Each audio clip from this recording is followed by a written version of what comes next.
नमस्कार दोस्तों, स्वागत है आप सभी का आज के इस वीडियो में। आज का जो वीडियो होगा वो इंटीरियर डिज़ाइनर के लिए होगा। आप सभी को पता है कि इंटीरियर डिज़ाइनिंग बहुत ही बड़ी एक कला होती है जिसमें आपके घर को बहुत सुंदर बनाने की कोशिश की जाती है। तो ये इंटीरियर डिज़ाइनर के क्या क्या काम होते हैं उसके बारे में आज बात करेंगे, जानेंगे कि इंटीरियर डिज़ाइनर की क्या क्या रिस्पॉन्सिबिलिटीज़ होती है, किन किन जगहों पर किन किन दिशाओं में उसे सोचना पड़ता है, तब जाके कितनी अच्छी इंटीरियर डिज़ाइनिंग वो कर सकते हैं। शुरुआत करने से पहले बस आप सभी लोगों को कहना चाहूँगा कि सब्सक्राइब कर दीजिए चैनल, अगर आप नए हैं चैनल पर, आपने सब्सक्राइब नहीं किया हुआ है। दोस्तों, इंटीरियर डिज़ाइनर का जो काम होता है वो ये है कि किसी भी स्पेस को जो उसे दिया गया है उसको और ज़्यादा सुंदर बनाया जा सके, लेकिन सुंदर बनाने के साथ साथ ज़्यादा से ज़्यादा यूज़फुल भी रह सके। अब देखिए, एक खाली प्लेस है, उसको सुंदर बनाने के लिए हम बहुत सारी चीज़ें रख सकते हैं, लेकिन उसी सुंदरता के बीच में आप उसे यूज़ भी कर सकें। हर एक जो चीज़ आपने करी है उसके साथ कुछ ना कुछ काम आपका हो जाए और थोड़ा हेल्प भी आपकी हो जाए तो कितना अच्छा रहेगा। तो ये एक चीज़ है कि इंटीरियर डिज़ाइनर जो होता है वो इस तरीके से स्पेस को बनाएगा कि हर एक चीज़ ऑप्टिमाइज़ की जा सकती है, हर एक जो चीज़ है उसका उपयोग भी हो सकता है और वो दिख भी सकती है सुंदर। तो ये काम होता है। तो पहली रिस्पॉन्सिबिलिटी तो यही होती है कि भाई एक स्पेस ऐसा बना दिया जाए कि यूज़ भी हो जाए और सुंदरता भी बनी रहे।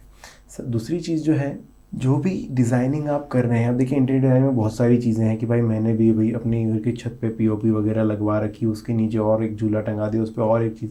लेकिन क्या होगा कि पीओपी से अगर कोई चीज़ टंगाई हुई तो वो पीओपी को लेकर के नीचे गिर जाएगी।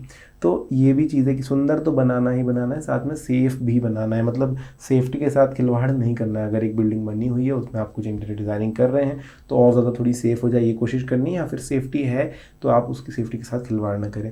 तो ये भी एक रिस्पॉन्सिबिलिटी है कि सुंदर बनाते बनाते कहीं सेफ्टी से खिलवाड़ ना हो जाए। चलिए जानते हैं क्या कुछ ड्यूटीज़ होती हैं एक इंटीरियर डिज़ाइनर की। जो इंटीरियर डिज़ाइनर होता है दोस्तों, उसका काम होता है कि हमेशा सर्च करते रहें नई नई टेक्नोलॉजी, नई नई जो डिज़ाइंस आती है उनके बारे में। क्योंकि देखिए वर्ल्ड वाइड जो होता है बहुत सारी नई डिज़ाइन, नई स्टाइल्स आती रहती हैं। बहुत सारी अलग अलग कंपनीज हैं, उनमें बहुत बड़े बड़े डिज़ाइनर होते हैं, अलग अलग तरीके से डिज़ाइन करते हैं। तो उनसे कम्पीट करने के लिए अपना भी एक बढ़िया सा नया सा डिज़ाइन होना चाहिए जो कि लोगों को पसंद आए। तब जा कर के जो लोग हैं आपकी तरफ अट्रैक्ट होते हैं, फिर आपसे डिज़ाइनिंग कराते हैं। तो ये नए नए प्रोजेक्ट को ढूंढते रहते हैं। अगला ये है दोस्तों कि देखिए, जब एक इंटीरियर डिज़ाइनर के पास एक कोई क्लाइंट आता है तो उसकी बहुत सारी इच्छाएं होती है कि मेरा जो प्लेस रहे वो इस तरीके से दिखे, इस तरीके का हो, इतना सुंदर बना दो, ये डिज़ाइन होनी चाहिए, यहाँ पर ये कमरा ये होना चाहिए, वो होना चाहिए। उसके बहुत सारे जो होती है शर्तें होती हैं, उसके बहुत सारे जो सपने होते हैं उस प्लेस को लेकर के। तो इंटीरियर डिज़ाइनर का काम है कि क्लाइंट के जो भी गोल्स हैं उस प्लेस को लेकर के वो आप डिटरमाइन कर सके। ये एक इंटीरियर डिज़ाइनर का काम है, और उसके अकॉर्डिंग एक ऐसा डिज़ाइन बनाएं, एक ऐसा प्लेस बनाएं कि वो बहुत ज़्यादा यूज़फुल भी हो, लोग आसपास मूव भी कर सकें और दिखने में भी सुंदर हो। एक बार आपने जो है नए टेक्नोलॉजी, नई डिज़ाइंस देख ली, उसके हिसाब से आपने सोच लिया ये चीज़ें करनी है। इसके बाद आपको ये चीज़ पता चल गई कि यार क्लाइंट का जो है वो सोच क्या है, उसका सपना क्या है, उसको क्या चीज़ बनानी है। उसके बाद आप शुरू करते हैं कि उसके डिज़ाइन के अनुसार आपका एक बढ़िया सा डिज़ाइन तैयार करें जिसमें सेफ्टी रहे, जिसके अंदर सुंदरता रहे और जिसके अंदर यूज़फुलनेस रहे। मतलब आप पूरा उसे यूटिलाइज़ कर सकें स्पेस को। इस तरीके से एक डिज़ाइन तैयार करनी है। तो ये डिज़ाइन बनाने में काफ़ी समय लग सकता है और यही सबसे बड़ा पार्ट भी हम कह सकते हैं। अब जो डिज़ाइन बनाई जा रही है दोस्तों, उसके अंदर सिर्फ ऐसा नहीं है कि एक डिज़ाइन, एक ढांचा बना दिया ये बस करना। उसके अंदर इलेक्ट्रिकल पार्ट्स भी रहेंगे। भाई लाइट कहाँ पर लगानी है, बल्ब कहाँ लगाना है। इंटीरियर डिज़ाइनर है तो उनके अनुसार ही लाइट्स लगेंगे कि भाई सब जो स्थान है, सब जो प्लेसेस, सब जो कॉर्नर्स हैं उन पर प्रॉपर लाइट पड़े। वो आपको देखनी है कहाँ से उसके लिए वायर जाएगी, कहाँ से कहाँ पर कारपेट होगा, कहाँ पर क्या चीज़ें होंगी, कौन सा फर्नीचर है कहाँ पर रखना है, ये सारी चीज़ें उसके अंदर होती हैं।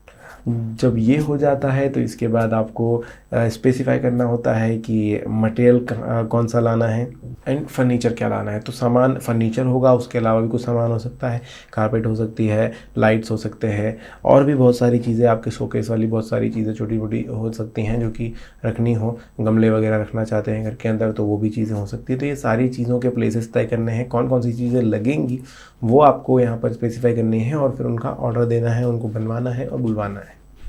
तो ये सारे जो काम है एक इंटीरियर डिज़ाइनर करता है, मतलब शुरुआत से लेकर के नया कोई डिज़ाइन उनके दिमाग में आया है, कोई क्लाइंट है उसका क्या लुकआउट है, वो कैसे देखना चाहता है अपने प्लेस को, वो डिटरमाइन करके डिज़ाइन करने के बाद उसके लिए क्या क्या चीज़ें लगेंगी वो ऑर्डर करने के बाद इंटीरियर डिज़ाइनर जो है थोड़ा सा फ्री होता है। लेकिन अभी भी काम ख़त्म नहीं हुआ है। अब कंस्ट्रक्शन साइट पे जहाँ पर भी ये काम हो रहा है वहाँ पर उसे पूरा जो है सुपरवाइज़ करते रहना होता है और जो भी कॉन्ट्रैक्टर है उससे कोऑर्डिनेट करते रहना पड़ता है।